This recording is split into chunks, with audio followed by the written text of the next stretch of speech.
Renungan Pagi, Christ Triumphant atau Kristus yang Menang oleh Ellen G. White, 14 September 2025. Mari kita berdoa. Bapa kami yang di sorga, Allah pencipta langit dan bumi, laut dan segala isinya, Allah yang maha besar, maha kuasa, sumber segalanya, yang kami sembah selalu melalui anak-Mu yang tunggal, Yesus Kristus. Terpujilah Yesus, anak Allah yang maha tinggi, yang adalah gembala kami yang baik. Pada pagi hari ini kami bersyukur boleh bangun dan berbakti, dan sebagaimana membaca dan mendengarkan nasihat firman-Mu, kiranya ini menjadi pertobatan bagi kami semua, agar tidak jatuh sebagaimana Yudas yang tamak dan serakah. Beserta kami sepanjang perbaktian ini, kehendak-Mu yang jadi. Ampun kami akan dosa dan salah, karena kami berdoa hanya dalam nama anak Allah yang tunggal, Yesus Kristus, yang adalah Tuhan dan Juru Selamat kami. Amin. Renungan hari ini akan dibacakan oleh Saudara Wilson Mamentu. Kepada Saudara Wilson, kami persilahkan. Selamat pagi, saudaraku yang kekasih dalam Tuhan kita Yesus Kristus. Renungan pagi kita pada pagi ini, Minggu 14 September 2025, berjudul, Ketamakan dan keserakahan akan membawa kehancuran jika dituruti. Ayat tema kita pada pagi ini terdapat dalam Yohanes 13 ayat 21 yang berkata, Aku berkata kepadamu, sesungguhnya seorang di antara kamu akan menyerahkan aku. Para murid saling mengamati wajah satu sama lain dengan saksama ketika mereka bertanya, Bukan aku ya Tuhan? Sampai saat itu Yudas duduk diam, seolah tidak peduli. Kini kebisuannya menarik perhatian semua orang kepadanya.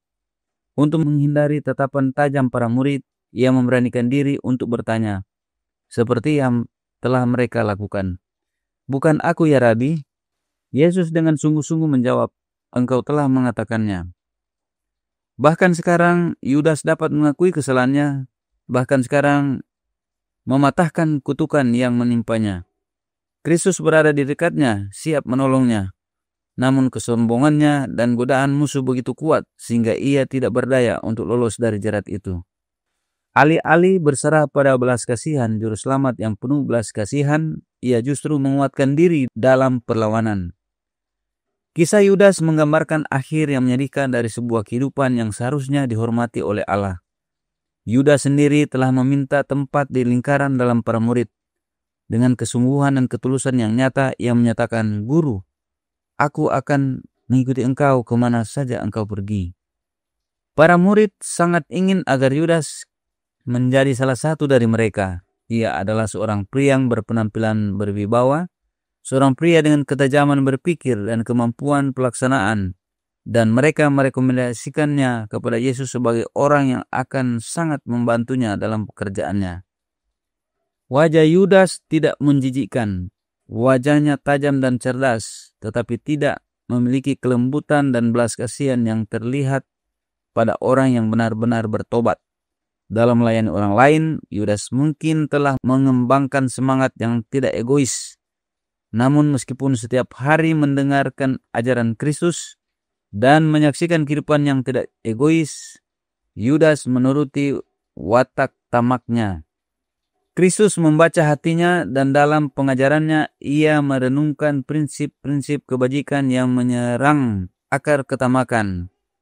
Ia memaparkan di hadapan Yudas karakter keserakahan yang keji, dan seringkali murid itu menyadari bahwa karakternya telah digambarkan dan dosanya ditunjukkan. Namun ia tidak mengakui dan meninggalkan ketidakbenarannya. Ia merasa cukup dan alih-alih melawan godaan, ia terus mengikuti praktik-praktik penipuannya. Meskipun Yesus mengenal Yudas sejak awal, ia membasuh kakinya. Dan si pengkhianat diberi hak istimewa untuk bersatu dengan Kristus dalam mengambil bagian dalam upacara. Kepadanya telah ditawarkan roti hidup dan air keselamatan. Kepadanya pelajaran juru selamat telah diberikan. Namun Yudas menolak untuk menerima manfaatnya. Dikutip dari manuskrip 106 tahun 1903. Demikianlah renungan pagi pada pagi ini. Terima kasih. Terima kasih atas penata layanan Saudara Wilson. Tuhan Yesus memberkati. Selamat pagi saudaraku dalam Tuhan. Dalam makan malam terakhir tersebut, Yesus berkata kepada para murid-Nya, "Aku berkata kepadamu, sesungguhnya seorang di antara kamu akan menyerahkan aku." Tentang perkataan Yesus ini, Roh Nubuat berkata dalam manuskrip 19, tahun 1867, paragraf 12. Yesus akan memberikan bukti yang meyakinkan bahwa dia memahami betul karakter Yudas dan bahwa dia tidak menahan pelayanannya bahkan dari orang yang dia tahu sedang berusaha mengkhianatinya ke tangan musuh-musuhnya. Dan dalam teladannya, kita memiliki pelajaran bahwa pembasuhan kaki tidak boleh ditunda karena ada beberapa orang yang mengaku percaya tetapi belum dibersihkan dari dosa-dosa mereka. Kebiasaan manusia berdosa adalah kalau tersinggung dengan sesama anggota, kalau sakit hati karena sesama anggota, meskipun belum tentu dia yang benar, biasanya tidak masuk gereja, tidak hadir ibadah, bahkan menghindari perjamuan suci. Tetapi tidak demikian dengan Yesus. Meskipun Yesus tahu bahwa Yudas mengkhianati dia, Yesus tetap hadir dalam makan malam terakhir tersebut. Yesus tidak menghindari Yudas. Bahkan dikatakan selanjutnya, Kristus mengetahui hati Yudas, namun ia membasuh kakinya. Kasih yang tak terbatas tak mampu lagi membawanya kepada pertobatan dan menyelamatkannya dari langkah fatal itu. Jika pelayanan gurunya ini dengan merendahkan diri untuk membasuh kaki orang berdosa yang paling parah tidak menghancurkan hatinya, apalagi yang dapat ia lakukan? Itulah tindakan kasih terakhir yang dapat Yesus buktikan bagi Yudas. Manusia berdosa boro-boro mau cuci kaki orang yang menyakitinya, ketemu saja tidak mau. Tapi Yesus, meski tahu hati Yudas yang pengkhianat, tetap duduk dekat Yudas dan bahkan kaki Yudaslah yang pertama-tama Yesus basuh. Namun tindakan Yesus tersebut tidak menghancurkan hati Yudas, malah mengeraskan hatinya. Dan akhirnya Yudas menolak Yesus. Saudaraku dalam Tuhan, di antara kita ada Yudas modern. Sudah diperhatikan, sudah dirawat dan dilawat, malah mengkhianati kita. Pelayanan yang diberikan tidak menghancurkan hatinya. Mereka bukan menolak kita, tetapi seperti Yudas, mereka menolak Yesus. Yudas 3,5 tahun bersama Yesus, namun tidak dewasa dalam rohani. Demikian juga sekarang ada umat-umat sudah bertahun-tahun belajar kebenaran, tetapi tidak bertumbuh secara rohani. Roh Nubuat lanjutkan dengan berkata, kasih yang tak terbatas tak mampu memaksa Yudas untuk bertobat, mengakui dosanya, dan diselamatkan. Setiap kesempatan diberikan kepadanya. Tak ada yang terlewat untuk menyelamatkannya dari jerat setan. Hal yang sama Yesus berikan kepada kita sekarang. Adakah kita seperti Yudas atau seperti Petrus? Renungan hari ini berkata dalam Christ Triumphant halaman 264 paragraf 6. Wajah Yudas tidak menjijikkan. Wajahnya tajam dan cerdas, tetapi tidak memiliki kelembutan dan belas kasihan yang terlihat pada orang yang benar-benar bertobat. Dalam melayani orang lain, Yudas mungkin telah mengembangkan semangat yang tidak egois. Namun, meskipun setiap hari mendengarkan ajaran Kristus dan menyaksikan kehidupannya yang tidak egois, Yudas menuruti watak tamaknya. Bagaimana dengan kita? Teristimewa yang mengaku percaya kepada satu-satunya Allah yang benar dan anaknya? Setiap hari kita mendengarkan ajaran Kristus. Adakah kita mengalami perubahan? Karenanya saudaraku dalam Tuhan, manuskrip 102 tahun 1904 paragraf 7 berkata, melalui tata cara kerendahan hati, kita diajarkan pelajaran yang mengesankan. Kristus telah menunjukkan kepada kita pentingnya hidup dengan rendah hati di hadapan Allah dan menyadari apa yang telah Dia lakukan bagi kita melalui karunia anaknya. Kristus tahu bahwa murid-muridnya tidak akan pernah melupakan pelajaran tentang kerendahan hati yang diberikan kepada mereka pada perjamuan terakhir. Dengan mengambil bentuk pelayanan yang paling sederhana, Dia memberikan kepada ke-12 muridnya teguran yang paling keras yang dapat diberikan kepada mereka. Kiranya teguran yang sama menjadi bagian kita semua. Kita hidup rendah hati di hadapan Allah, oleh karena kehadiran Kristus dalam hati kita. Dalam artikel yang sama dikatakan dalam paragraf 10.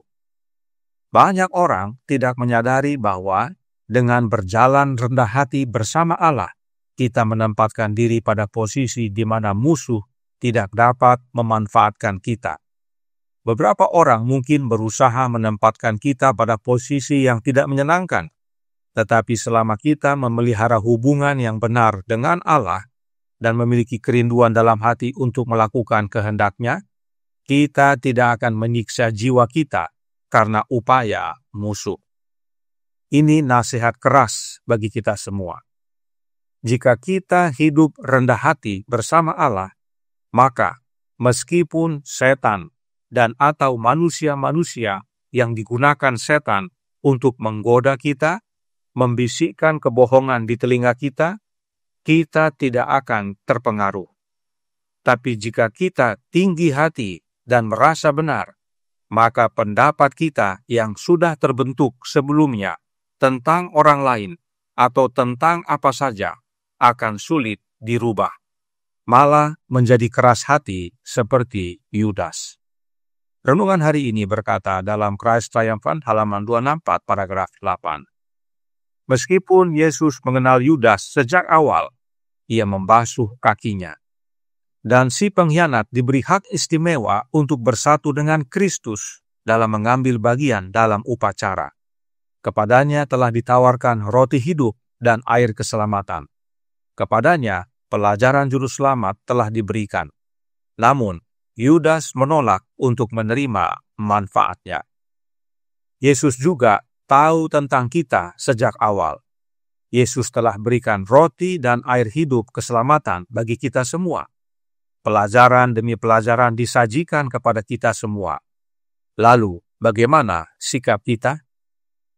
Tuhan memberkati, saya bawa dalam nama Yesus. Amin. Mari kita berdoa. Bapa kami yang di sorga, Allah pencipta langit dan bumi, laut dan segala isinya, Allah yang maha besar, maha kuasa, sumber segalanya, yang kami sembah selalu melalui anak-Mu yang tunggal, Yesus Kristus. Terima kasih atas nasihat keras pada pagi hari ini. Terima kasih atas teguran melalui kerendahan hati Kristus. Kami penting sekali untuk memiliki kerendahan hati yang sebagaimana Yesus, oleh menerima roh-Nya. Sebab dengan itu kami tidak dapat digoda oleh si jahat. Karenanya tolong kami ya Bapa, karuniakanlah roh anak-Mu, roh kerendahan hati, agar hidup kami diubahkan. Segala ketinggian hati kami, rasa benar diri dapat dihalaukan, dibersihkan, sehingga Yesus berkuasa.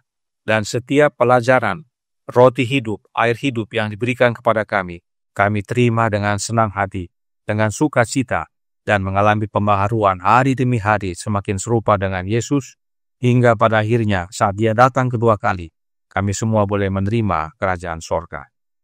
Beserta kami sepanjang hari ini kehendak-Mu yang jadi, ampun kami akan dosa dan salah, karena kami berdoa hanya dalam nama Anak Allah yang tunggal, Yesus Kristus, yang adalah Tuhan dan Juru Selamat kami.